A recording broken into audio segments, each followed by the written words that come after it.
हारने वाले हमेशा असफलता के डर के बारे में सोचते हैं, लेकिन जीतने वाले हमेशा सफलता के पुरस्कार के बारे में सोचते हैं।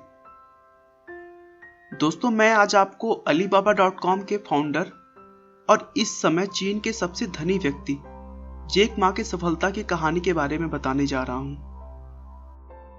जैक मा विश्व के सबसे सफल एंटरप्रेन्योर में से एक हैं। उनकी कुल संपत्ति $20 बिलियन आंकी गई है। दोस्तों, जैक ने यह सफलता इतनी आसानी से नहीं पाया है। उनके संघर्षों को अगर आप जानेंगे तो आश्चर्य करेंगे कि इतनी असफलताओं के बाद भी कोई आदमी कैसे आगे बढ़ते रहने की सोच सकता है।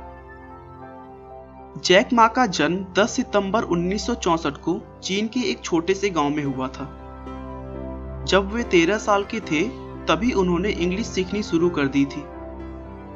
ऐसा चीन में बहुत ही कम लोग करते थे, क्योंकि उस समय चीन की प्रमुख भाषा चीनी थी और इंग्लिश सीखना जरूरी नहीं माना जाता था। इंग्लिश सीखने के लिए उन्होंने किसी शिक्षक का सहारा नहीं लिया था, बल्कि वे टूरिस्ट गाइड बन गए थे और टूरिस्टों को घुमाने के दौरान वो उनसे इंग्लिश में बातें करने की कोशिश किया करते थे। उन्होंने यह काम करीब 9 साल तक किया, जिससे उन्हें इंग्लिश का अच्छा नॉलेज हो गया था। दोस्तों, जैक मा का वास्तविक नाम मा यून है। इन विदेशियों को गाइड करते करते एक विदेशी व्यक्ति से उनकी गहरी मित्रता हो गई, जो उन्हें पत्र लिखा करता था, और उसी विदेशी मित्र ने उन्हें जैक नाम दिया, क्योंकि चीनी में उनका नाम बोलना और लिखना बहुत ही कठिन था। तब से मा यून को जैक के नाम से ही जाना जाता है। जैक का पढ़ाई में बिल्कुल भी मन नहीं लगता था। इसी वजह से वो 4th क्लास में 2 बार और 8th में 3 बार फेल हो गए। कैसे भी करके ये सभी एग्जाम्स पास की तो ग्रेजुएशन के एंट्रेंस एग्जाम में उन्हें 5 बार असफलताएं मिली। उसके बाद जैक ने एक बहुत ही खराब माना जाने वाला इंस्टीट्यूट में दाखिला ले लिया, जहां से 1988 में उन्होंने अंग्रेजी में ग्रेजुएशन की एग्जाम पास की। जैक मा के कैरियर की शुरुआत भी बहुत ही असफलताओं से भरा हुआ था। उन्होंने 30 अलग अलग जगहों पर नौकरी के लिए आवेदन किए, लेकिन हर बार उन्हें निराशा ही हाथ लगी। इसी बीच वो एक बार KFC में भी नौकरी के लिए गए। उस समय KFC चीन में पहली बार आया था।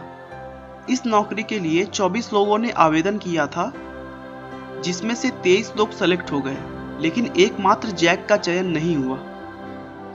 शुरू से ही इंग्लिश अच्छी होने के कारण बाद में उन्हें एक कॉलेज में एज अ लेक्चरर रख लिया गया। उसके बाद उन्होंने कुछ दिनों तक ट्रांसलेटर का काम किया। 1995 की शुरुआत में वो अपने दोस्त से मिलने अमेरिका गए, जहां उन्होंने पहली बार इंटरनेट देखा। जैक मा ने इससे पहले कभी भी इंटरनेट नहीं चलाया था। जैक ने जब पहली बार इंटरनेट चलाया तो उन्होंने बियर शब्द खोजा। उन्हें बियर से संबंधित बहुत सी जानकारियां अलग अलग देशों से प्राप्त हुई, लेकिन वो यह देखकर चौंक गए कि उस सर्च में चीन का नाम कहीं भी नहीं था। फिर उन्होंने चीन के बारे में सामान्य जानकारियां ढूंढने की कोशिश की, लेकिन फिर उन्होंने पाया कि चीन की कोई सामान्य जानकारी भी इंटरनेट पर उपलब्ध नहीं थी। जैक को इंटरनेट में एक अच्छा अपॉर्चुनिटी दिखाई दे रहा था, जिसके बाद जैक ने इंटरनेट से ही जुड़ी हुई किसी काम को करने का सोचा। उन्होंने थोड़ा और रिसर्च किया और फिर अपने देश के छोटे बड़े व्यवसाय को इंटरनेट से जोड़ने के लिए अपने फ्रेंड्स के साथ मिलकर एक वेबसाइट बनाई, जिसका नाम चाइना येलो पेज था। कॉन्सेप्ट अच्छा होने के बावजूद उन्हें चीन में इसके लिए फंडिंग नहीं मिल पाई, जिसके कारण उन्हें इसे भी बंद करना पड़ा। दोस्तों, इतने असफलताओं के बाद तो शायद ही कोई होगा जो आगे फिर और कुछ करना चाहेगा, लेकिन नहीं। जैक ने अपनी पुरानी कमियों को ध्यान में रखते हुए अपने वाइफ और 20 लोगों के साथ मिलकर उसी कॉन्सेप्ट के साथ फिर से एक नया वेबसाइट बनाया, जिसका नाम Alibaba.com था। इसमें भी उन्हें शुरुआत में थोड़ी सी प्रॉब्लम फेस करनी पड़ी, लेकिन फिर सॉफ्ट बैंक के एक बड़े निवेश के साथ इस कंपनी ने कभी भी पीछे मुड़कर नहीं देखा और देखते ही देखते दुनिया की सबसे बड़ी ई कॉमर्स कंपनी ईबे को अगले 4 सालों के अंदर ही अंदर अपने देश से बाहर का रास्ता दिखा दिया। जैक मा आज दुनिया के रिचेस्ट पर्सन में गिने जाते हैं। उनकी कुल संपत्ति $20 बिलियन से भी ज्यादा है। दोस्तों, अलीबाबा की नेटवर्क फेसबुक से भी कहीं ज्यादा है और जितना कमाई अमेजॉन और ईबे मिलकर करती हैं, उससे ज्यादा जैक की कंपनी अकेले करती है। दोस्तों, हमें असफलताओं से घबराना नहीं चाहिए, बल्कि उसका समझदारी के साथ मुकाबला करना चाहिए, क्योंकि वक्त हमेशा एक सा नहीं होता है। अगर आपकी जिंदगी में अभी छांव है तो इंतजार करिए, सफलता की किरण आपकी जिंदगी को भी रोशन करेगी।